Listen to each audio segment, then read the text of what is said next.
Esta persona que nos va a dar esta masterclass está súper preparado, así que pónganle mucha atención. Y pues bueno, imagínense, él es licenciado en teología, certificación en acompañamiento de duelo, certificación por la SEP en capacitación de grupos, es licenciado en ciencias de la educación, diplomado en psicología integral familiar, máster en consejería familiar y doctorado en filosofía. Así que mucha atención. Adelante, doctor Elionaí Pérez. Un placer para mí estar contigo esta noche. La sala es tuya. Muchísimas gracias, Jessy. Pues vamos a empezar. Qué gusto saludarles esta noche después de algunos jueves que no podíamos. Bienvenidos todos a la sala. Eh, bueno, como ya vieron en el flyer de la publicidad, el tema es el sentido de la vida. Y vamos a desarrollar esta, esta máster con ese enfoque. Bueno, como dijo Jesse, hay que tener libreta y una pluma en la mano. Bueno, ahí estamos. Este es el tema que el día de hoy vamos a tocar. Quiero que vayamos despacio, vayamos tratando de ir enfocando nuestra atención en el tema de esta noche, el sentido de la vida. Si te das cuenta, el eslogan dice, sé feliz en el presente, preparándote para el futuro. Voy a iniciar con una frase que mi esposa en su momento me hizo y me dijo de esta manera, ¿tú te casaste para ser feliz? Y yo no sé qué esperaba ella con una respuesta, ¿no? Que yo le diera. No sé qué esperaba, pero la pregunta fue muy directa. ¿Tú te casaste para ser feliz? Y yo le dije, no, yo no me casé para ser feliz. Y me dice, ¿cómo? Entonces yo no soy parte de tu felicidad. A ver, tú me preguntaste si yo me casé para ser feliz. La respuesta es no, yo no me casé para ser feliz. Yo me casé siendo feliz porque para mí, un soltero infeliz va a ser un casado infeliz. Entonces, no va a cambiar absolutamente nada. Un soltero infeliz siempre va a ser un casado infeliz. Un soltero feliz siempre va a ser un esposo feliz. Entonces, la respuesta fue esa. Yo me casé siendo feliz para compartir contigo la felicidad. No es que no seas parte de mi felicidad, eres parte de mi felicidad, pero yo antes de conocerte, yo ya era feliz. Por eso, cuando nosotros vemos el eslogan de lo que vamos a tratar esta noche, sé feliz en el presente, preparándote para el futuro, precisamente significa que si nosotros no sabemos disfrutar ahorita, en este tiempo, esta temporada, va a ser complicado que nosotros podamos disfrutar el futuro. Aunque el futuro es incierto, pero nosotros necesitamos ser felices en este tiempo, en esta temporada, para poder de esa manera disfrutar un futuro pues maravilloso, un futuro glorioso. Y de esa manera nosotros trabajamos, de esa manera nosotros tenemos que ir preparándonos desde el presente para disfrutar un futuro. Entonces, ese es el eslogan de esta noche. Y bueno, vamos a empezar con con este pensamiento. Hay lecciones de vida que podemos aprender a leer a quienes experimentaron en su piel grandes adversidades.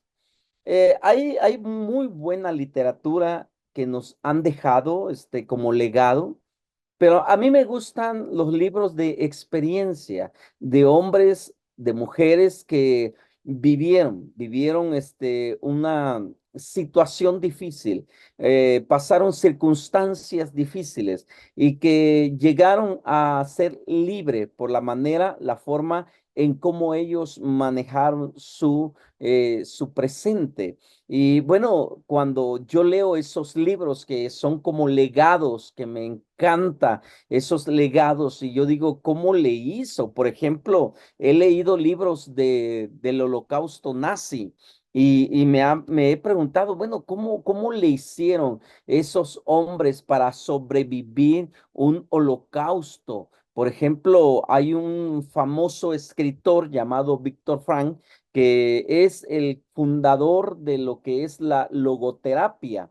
Y este fundador de la logoterapia vivió precisamente en carne propia los horrores del holocausto. No sé si alguna vez ustedes han leído, han escuchado, han visto. Hay varias películas que hablan sobre el holocausto. Por ejemplo, El niño de pijama de rayas, es una película basado en el holocausto. El violinista es una película basado en el holocausto. Si nadie ha visto esas películas, los invito a que vayan y puedan analizar, puedan observar. Bueno, Víctor Frank vivió en esa temporada del Holocausto.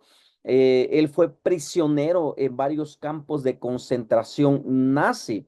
Y de hecho, a partir de su experiencia, él logra descubrir esa terapia que así se llama logoterapia, que es la sanidad a través de las palabras. Entonces, él escribe y nos deja un legado muy importante para nosotros en la actualidad, en busca de un sentido.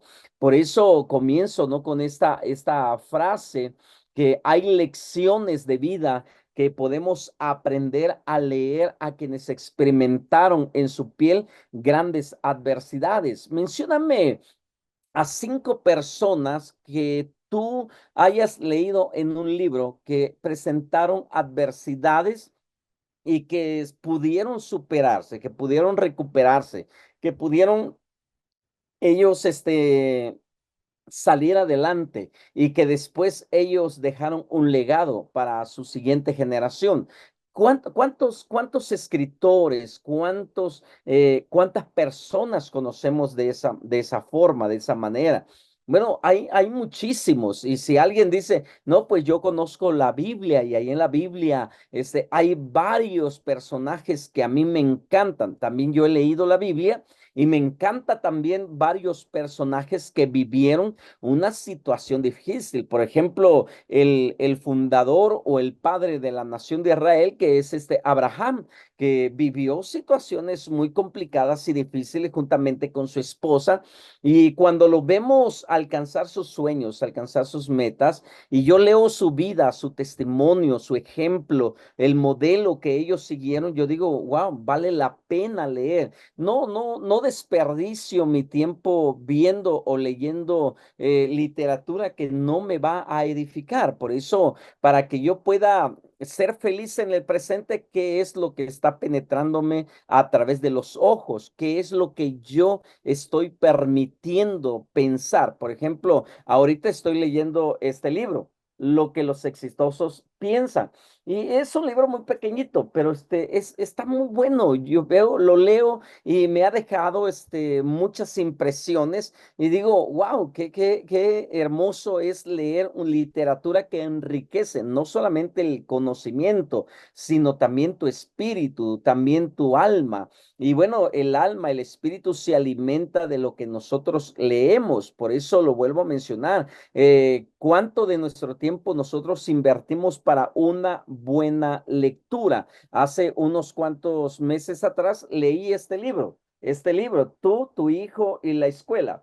Me encanta porque este es un libro que escribió Ken Robinson y sobre un modelo educativo que hoy en día se necesita implementar en las escuelas. Y bueno, ya mis hijas, gracias a Dios, están grandes, pero yo lo leo porque hay personas que me dicen, ¿qué puedo hacer para que mi hijo se enamore de la escuela? Bueno, ya les damos orientación vocacional y me gusta leer todo eso. Y bueno, hay varios libros que tengo que sobre cómo enriquecer, cómo puedo yo lograr enriquecer mis pensamientos y mi espíritu. Por eso empiezo con esta frase diciendo de esta manera, hay lecciones de vida que podemos aprender a leer a quienes experimentaron en su piel grandes adversidades. Veamos la siguiente. Esas palabras a las que recurrir que nos llenan de esperanza cuando nuestro mundo se impregna de gris y no parece haber salida.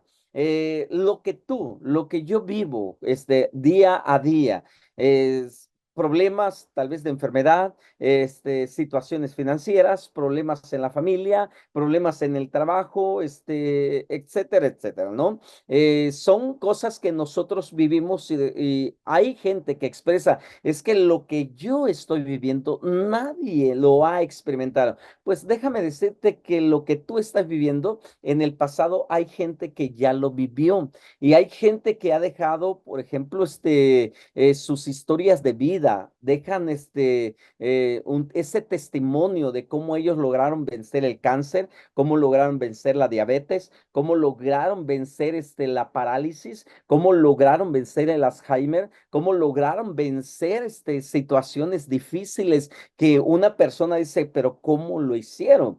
¿Cómo lo lograron? Bueno, ellos han dejado un libro, han dejado un escrito y esas letras a las que yo recurro, cada vez, al momento de sentirme desesperado con una situación, me dan esperanza. Y yo digo, wow, si esta persona pudo, por ejemplo, ahorita se me olvida el nombre de este muchacho que es este conferencista, no tiene brazos, no tiene piernas, pero viaja por todo el mundo y da conferencia de superación personal. Y yo digo, wow, si este personaje se atrevió a aventarse a una alberca sin brazos, sin piernas y aprendió a nadar así, y yo digo, ¿por qué no lo puedo hacer yo, teniendo mis dos extremidades, mis manos, mis pies, mi capacidad intelectual? ¿Por qué no lo hago? Bueno, cuando yo recurro a esas letras que ellos dejaron, bueno, yo aprendo de sus testimonios de vida y yo digo, yo también puedo lograrlo porque yo tengo también la capacidad.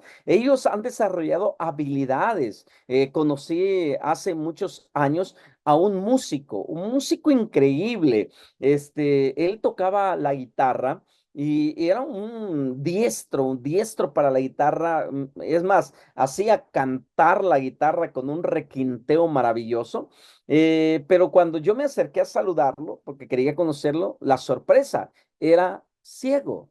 Era ciego, él había nacido ciego, no podía ver, pero desarrolló habilidades auditivas para poder aprender a tocar una guitarra y daba conciertos esta persona. Y a mí me encantó, yo dije, si esta persona pudo desarrollar un sentido, el sentido auditivo, para poder tocar un instrumento, ¿por qué no lo puedo hacer yo? Si yo tengo también la capacidad de ver, oír, tengo mis manos y bueno, fue inspiración y aprendí a tocar la guitarra. Por ejemplo, yéndonos un poquito años atrás, todos probablemente hemos conocido la quinta sinfonía de Beethoven. Y esa quinta sinfonía de Beethoven, Beethoven la compuso cuando él había perdido el sentido auditivo. Él quedó sordo y él compuso la quinta sinfonía estando sordo. Y la quinta sinfonía es una de las más famosas de Beethoven. Entonces, vemos nosotros que hay situaciones que podemos buscar y podemos encontrar en las letras de personas que nos han dejado ese legado. Ahora bien, la importancia de la vida. ¿Cuál es la importancia que tú le das a tu vida? A tu vida. ¿Será que ellos valen más que tú? ¿Será que ellos tienen mayor capacidad que tú? ¿Será que ellos tienen mejores habilidades o como comúnmente decimos, será que ellos nacieron con la torta bajo el brazo, ya con la vida ya arreglada? Bueno, la importancia de una vida con sentido y significado y la necesidad de transformarnos a nosotros mismos cuando no podemos cambiar las circunstancias que nos rodean. No puedo, Beethoven no cambió su circunstancia, perdió el sentido auditivo. Esa persona que tocaba la guitarra nació siendo ciego. Aquel joven que hoy en día da grandes conferencias y nada en albercas olímpicas, nació sin brazo y nació sin piernas. Y así como él, hasta hay muchos otros ejemplos que podemos mencionar. Entonces, ¿cuál es la importancia de la vida? La importancia de la vida es aprender que no podemos transformar, no podemos cambiar las circunstancias que nos rodean, sino que tenemos que transformarnos a nosotros mismos. ¿Dónde está el impedimento? ¿Dónde está nuestro bloqueo? ¿En el bloqueo está en las cosas externas? No, el bloqueo está dentro de mi mente. Aquí está. Por eso hay una frase de líderes como John Maxwell que dijo, el límite es tus pensamientos. Cada uno de nosotros nos ponemos límites de acuerdo a lo que nosotros pensamos de nosotros mismos. Bueno, lo que pensamos de nosotros mismos es una estructura de pensamientos que fueron formados a través de lo que escuchamos de nuestros padres, escuchamos de nuestros amigos en las escuelas, lo que escuchamos de incluso de los familiares o segundos o terceros familiares. Todo lo que ellos nos decían, probablemente nos dijeron, nunca vas a hacer nada, nunca vas a prosperar, nunca vas a salir del corredor con una maceta. Siempre estarás pidiendo limosna, no sé, X cosa. Entonces, todo eso nos llegaron a formar un sistema de pensamiento limitado. Se le llaman paradigmas, modelos de pensamientos. Esos modelos de pensamientos o paradigmas son aquellos pensamientos que nosotros aceptamos como propios cuando no son propios, sino son de aquello que escuchamos de los demás. Por ejemplo, ¿a cuánto cuando existían los circos con animales? No sé si se acuerdan. Íbamos y veíamos a esos grandes elefantes que pesaban toneladas, toneladas, pero su pata estaba amarrado a una cadena con una estaca en la tierra. Y yo de pequeño me decía, pero si, siendo un animal tan imponente, tan fuerte, tan pesado, ¿por qué no arranca? Bueno, alguien por ahí me dijo lo que pasa que desde pequeño lo ataron ahí. Ahí estuvo atado desde pequeño, lo tuvieron atado y creció atado. Y él ahora sigue pensando que nunca pudo, porque de pequeño él quería zafarse, él quería romper la cadena y no podía por la falta de fuerza porque estaba pequeño. Pero ahora que es grande, el problema ya no está en su fuerza, el problema ya está en su mente. Por eso lo vuelvo a repetir esta frase, vuélvelo a leer ahí en tu pantalla. La importancia de una vida con sentido y significado y la necesidad de transformarnos a nosotros mismos cuando no podemos cambiar las circunstancias que nos rodean. No puedo cambiar la situación, no puedo evitar que la lluvia caiga, no puedo evitar que el sol no salga, no puedo evitar que las moscas vuelen sobre mi cabeza, pero sí puedo evitar que la lluvia me moje, que el sol me queme, sí puedo evitar que las moscas hagan nidos sobre mi cabeza. ¿Cómo?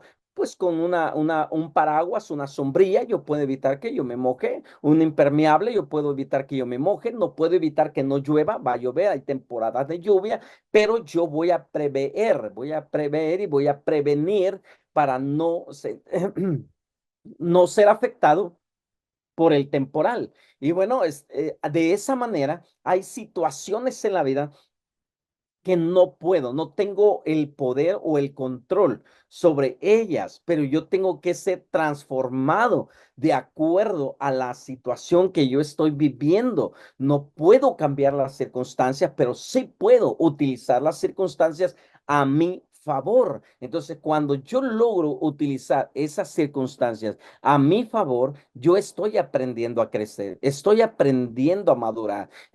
¿Tú crees que esos hombres que hoy admiramos, que respetamos, no derramaron lágrimas?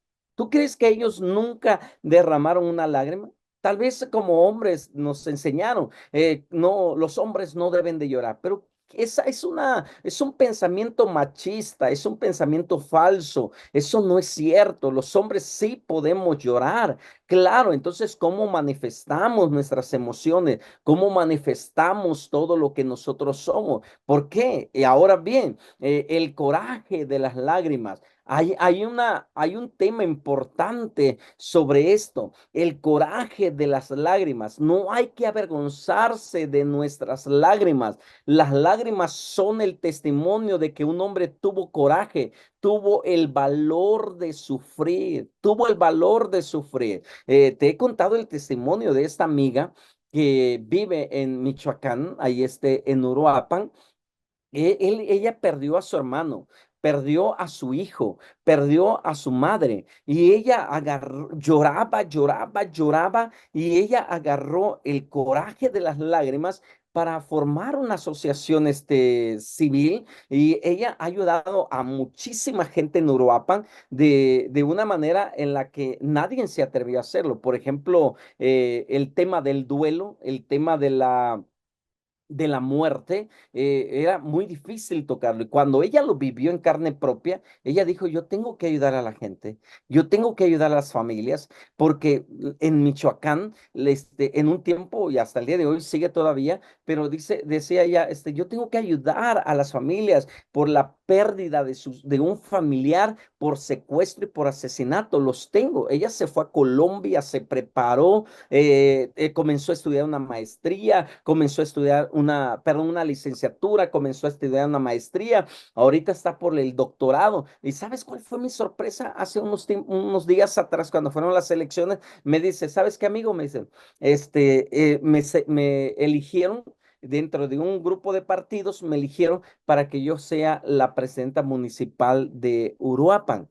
Y le digo, ¿y qué esperas? Me dice, la política es sucia, me dice. Y yo no me quiero embarrar, no me quiero ensuciar. He guardado tanto mi testimonio que no estoy ahorita preparada para las críticas, para eso. Ya me comenzó a dar una lista. Y le digo, tienes razón. Y me dice, no, no voy a aceptar, pero voy a seguir ayudando a la familia. Mira, hasta dónde llegó el coraje de las lágrimas. Por qué no utilizar las lágrimas para sembrar una semilla positiva en ti y salir adelante? ¿Por qué utilizas las lágrimas como un tema de conmiseración? Lástima de mí, estoy sufriendo, nadie me entiende. Eso es conmiseración. Claro que sí te entienden, claro que sí comprenden lo que estás viviendo, pero es el tiempo de que nosotros utilicemos las lágrimas como un camino, como un medio para poder salir adelante. Por eso menciono esto una vez más.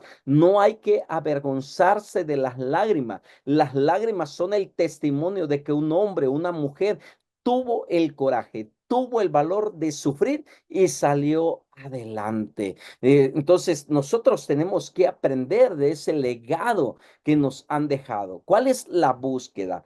La búsqueda del sentido de la vida. ¿Cómo puedo yo encontrar el sentido de mi vida, el sentido de mi existencia? Cuando una persona no puede encontrar el sentido profundo de su significado, se distrae con el placer. Cuando una persona no puede encontrar el sentido profundo de su significado, se distrae con el placer. ¿Qué es eso? Cuando una persona no tiene claro, no tiene transparencia, no tiene la visión clara de su futuro, esa persona se va a distraer en el alcoholismo, en la drogadicción, en la prostitución, en el adulterio, en la fornicación. Esa persona se va a distraer en los placeres de la vida, en aquello que le va a quitar y le va a mermar, le va a restar fuerza, energía. Pero cuando una persona encontró ya el sentido profundo de su vida, esa persona no voltea ni a la derecha ni a la izquierda, ni porque le chiflen. Esa persona camina hacia adelante viendo su futuro, creyendo que lo puede lograr. Es la única manera en la que una persona puede salir adelante. No podemos nosotros distraernos. Hay tantos distractores en la vida, tantos ruidos alrededor mío que solamente van a buscar la manera de distraerme. Pero si yo tengo clara mi visión, tengo claro el sentido de mi vida, no va a haber absolutamente nada que me distraiga. Yo sé a dónde voy. yo sé a dónde me dirijo, sé dónde quiero estar dentro de 10 años y no voy a forzar mi futuro y no lo voy a desperdiciar, sino que voy a avanzar hacia adelante. Voy a creer que voy a avanzar hacia adelante creyendo que lo voy a lograr. Cuando nosotros hacemos eso, nosotros avanzamos muy firmemente en nuestra visión. Entonces, dejemos los placeres, esa necesidad de sentir placer. Es como una droga que los seres humanos desarrollamos, una droga. Te voy a poner un ejemplo.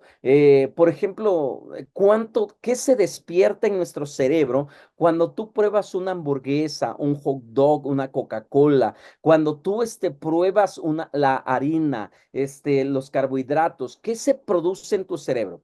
¿Qué se produce? Dopamina. Y la dopamina es la hormona del placer.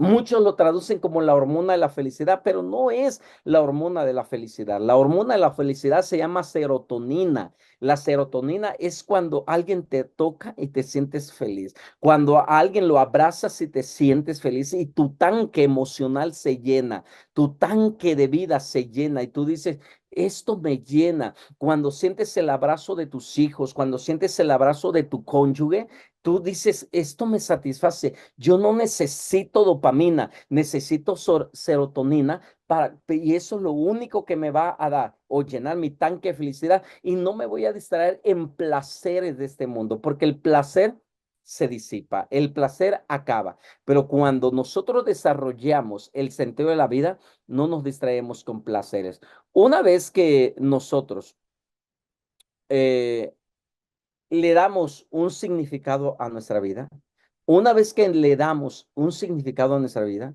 no solo nos sentimos un poco mejor, sino que además también hallamos la capacidad de lidiar con el sufrimiento. Cuando le encuentras sentido a la vida, es que nadie ha sentido el dolor que yo siento. ¿Cómo lo sabes? Es que nadie ha perdido un hijo. ¿Cómo lo sabes? Tal vez hay alguien aquí en la sala que perdió un hijo. Es que yo ya perdí a mis padres y nadie de aquí lo hace. ¿Quién te dice que no? Entonces, cuando nosotros le damos un significado a la vida, no solo sentimos un poco mejor, sino que además también hallamos la capacidad de lidiar con el sufrimiento. Cuando nosotros entendemos los ciclos de la vida, cuando entendemos los ciclos de la vida, que nacemos, nos desarrollamos, llegamos a la vejez y morimos. Cuando entendemos el ciclo de la vida, aprendemos a aceptar el sufrimiento.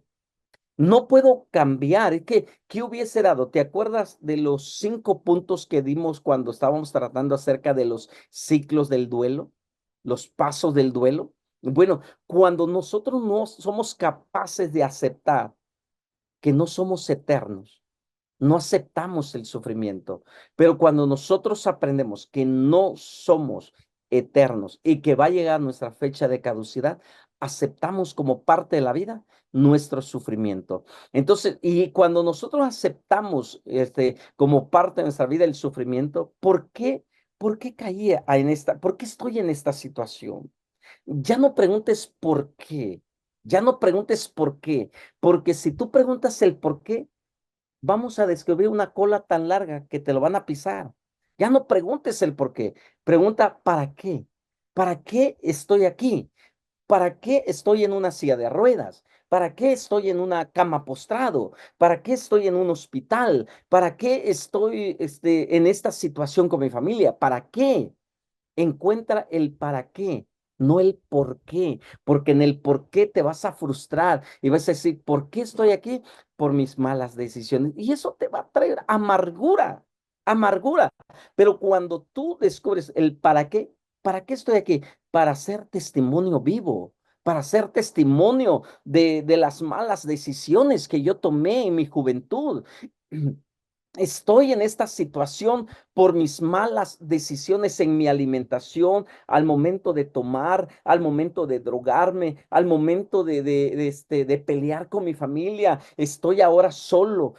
¿Para qué estoy solo? Para enseñarle a los demás que a la familia se le valora, que el cuerpo se valora, que nosotros debemos de cuidarnos y debemos de tomar buenas decisiones para no estar o los demás no estén en esta situación.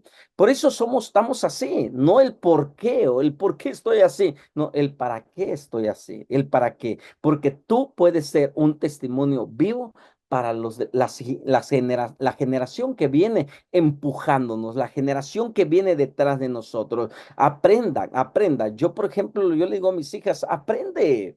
Mira, mi papá tuvo diabetes y yo le digo, yo aprendí. Mi papá me decía, hijo, no comas esto, no hagas esto, no esto, porque mírame, mírame, yo soy un testimonio vivo de ti. ¿Cómo es que quieres estar así tú también? Y yo le digo a mis hijas, tienen que cuidar su alimentación. No les produzco miedo, les doy la libertad, pero yo les hago conciencia para que ellas vean que la vida se disfruta. Y cuando yo acepto el sufrimiento y el por qué estoy en esa circunstancia, yo voy a poder ayudar a los demás. ¿Por qué estoy así? Ahora bien, sigamos con esta parte.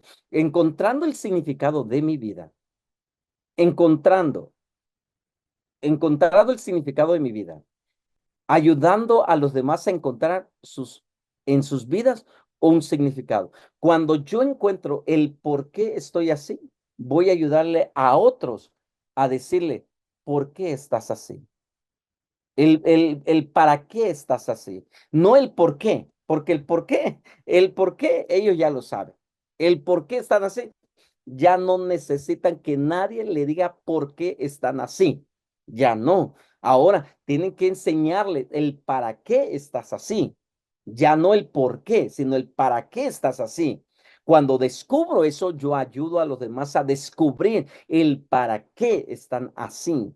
Somos testimonios, somos cartas abiertas para las generaciones que vienen detrás de nosotros. Entonces, cuando yo encuentro el significado de mi vida, yo ayudo a los demás a encontrar el significado de sus vidas también. Entonces, la importancia, ojo, cuando lo vuelvo a repetir, ya no es el por qué estoy así, porque cuando yo caigo en el por qué, pero ¿por qué esa familia está así? ¿Pero por qué mi compadre está así? ¿Por qué mi comadre está así? ¿Por qué? ¿Por qué? ¿Por qué? ¿Por qué?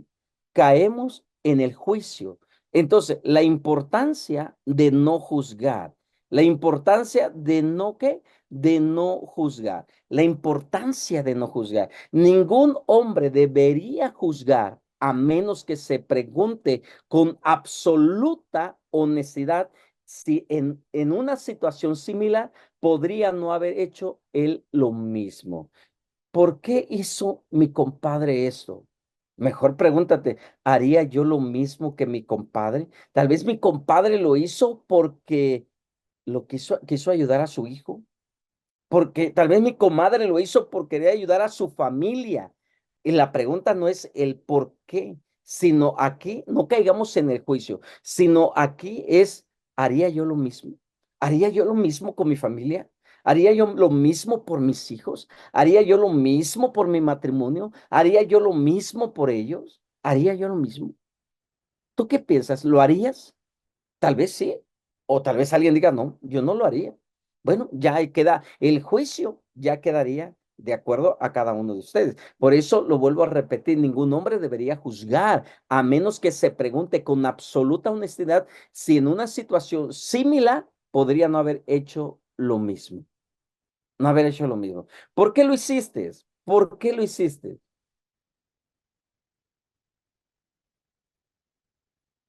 Cuando yo quiero encontrarle sentido a la vida, yo debo de cambiar mi actitud. Quiero mostrarte la siguiente lámina y observa la imagen del avión. Si te das cuenta, el avión proyecta una sombra, pero la sombra no es lo mismo que el avión de papel. Es allí el poder de la actitud. El hombre se le puede arrebatar todo. Puedes perder familia, casa, negocio, todo puedes perder, salvo una cosa, la última de las libertades humanas, la elección de la actitud personal ante un conjunto de circunstancias para decidir su propio camino. Algo que nunca nadie te va a arrebatar es tu actitud. Es la manera en cómo tú reaccionas, vas a actuar ante la crisis, ante cualquier situación. Me encanta una historia de un hombre que vivió hace miles de años. Este hombre era, de acuerdo a esa historia, vivió en el Medio Oriente y esta persona se llamaba Job. Y él era el hombre más rico de todo su alrededor, de todo. Entonces, pero en una ocasión, él perdió todo. Cuando yo leí la historia, la primera pregunta que yo me hice fue, ¿en cuánto tiempo perdió a sus hijos? Perdió sus ganados, perdió su riqueza. ¿En cuánto tiempo lo llevó a perder todo? ¿En cuánto tiempo? Y leyendo un comentarista sobre esa obra, él decía, él perdió todo en menos de 24 horas. Y yo dije, ¿cómo? En menos de 24 horas, él perdió todo, sí, él perdió todo en menos de 24 horas, hasta su propia salud. Pero él perdió su riqueza, perdió a sus hijos, incluso la historia cuenta que un día su esposa, desesperada, con dolor por la pérdida de sus hijos, un día ella llegó, lo vio enfermo y le dijo estas palabras, ¿todavía sigues vivo? ¿Por qué no maldices a Dios y te mueres? Imagínate, hasta eso, él vivió en carne propia.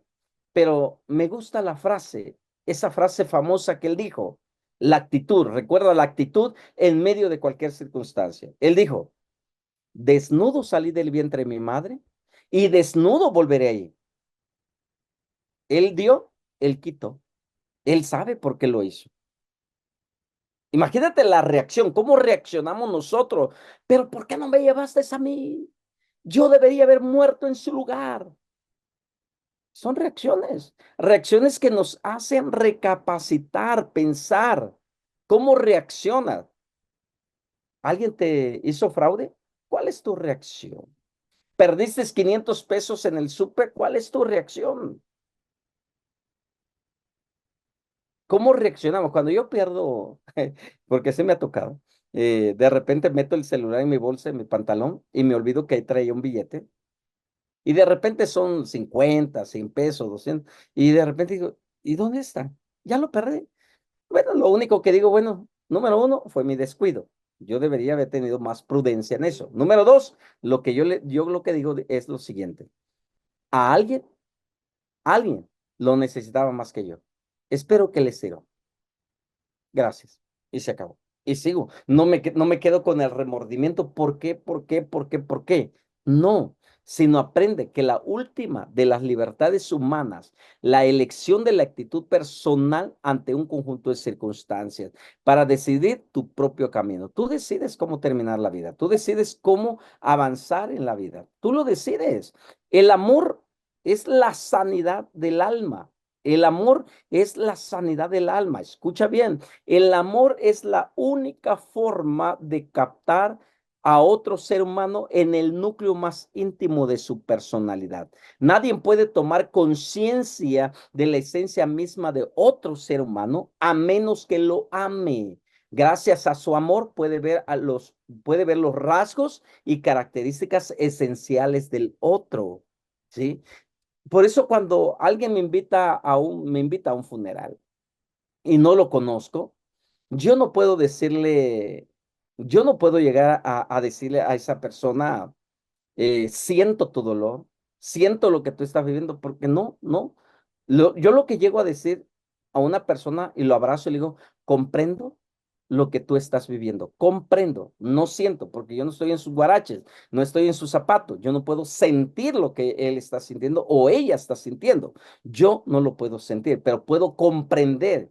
¿Sí? Puedo comprender, porque cuando tú amas a la humanidad, comprendes el dolor, mas no sientes el dolor de ellos, porque cada uno de nosotros siente de manera diferente. De acuerdo a eso, es los sentimientos. Yo siento, mis sentimientos son diferentes a los que estamos aquí.